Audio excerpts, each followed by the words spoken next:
बुलढाणा जिल्ह्यातील शेगावचे श्री संत गजानन महाराजांचा आज 114वा पुण्यतिथी सोहळा ऋषीपंचमीच्या दिवशी शेगाव येथील संत गजानन महाराज मंदिर परिसरात साजरा होत आहे।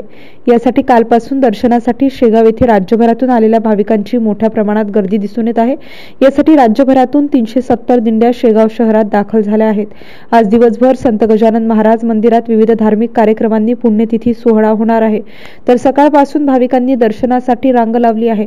देशभरातील भाविकांचे श्रद्धास्थान असलेल्या श्रींच्या दर्शनासाठी ऋषीपंचमी निमित्ताने आज भाविकांनी अलोट गर्दी केली असून या दरम्यान सुव्यवस्था राखण्यासाठी मंदिर तसेच पोलीस प्रशासनाच्या वतीने विशेष बंदोबस्त ठेवण्यात आला आहे। MCN न्यूज मराठी करिता रवी शेगोकार, शेगाव। जय श्रीराम। मी विशाल दुधबळे, वणी, जिल्हा यवतमाळ इथं गेल्या वयाच्या 7व्या वर्षीपासून मला या मंदिराची वारी करत आहे आणि माझ्या पूर्वजांचं म्हणणं होतं की गजानन महाराजाचं मंदिर एक एक माहेरघर आणि ते माहेरघर संपूर्ण विदर्भाचं नसून तर पूर्ण महाराष्ट्र व आता पूर्ण भारत आणि जगाचं झालेलं आहे। इथे येणारा प्रत्येक वारकरी हा आशेने आणि श्रद्धेने येतो।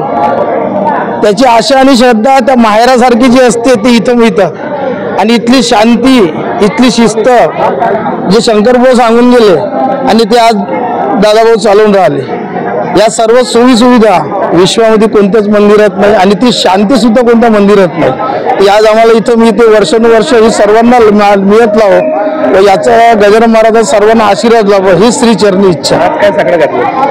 आज साखर घालणं हेच की येणाऱ्या पावसाला बघता शेतकऱ्यांना फक्त नाही का मारू नको आणि त्यांना पोशिंदा तयार करून ठेव एवढीच इच्छा श्री चरणी राहील आणि प्रत्येकाला सुख व समृद्धी मिळो महाराजाच्या समाधी सोहळ्यादिनी एवढी श्री चरणी इच्छा करीत। जय श्रीराम।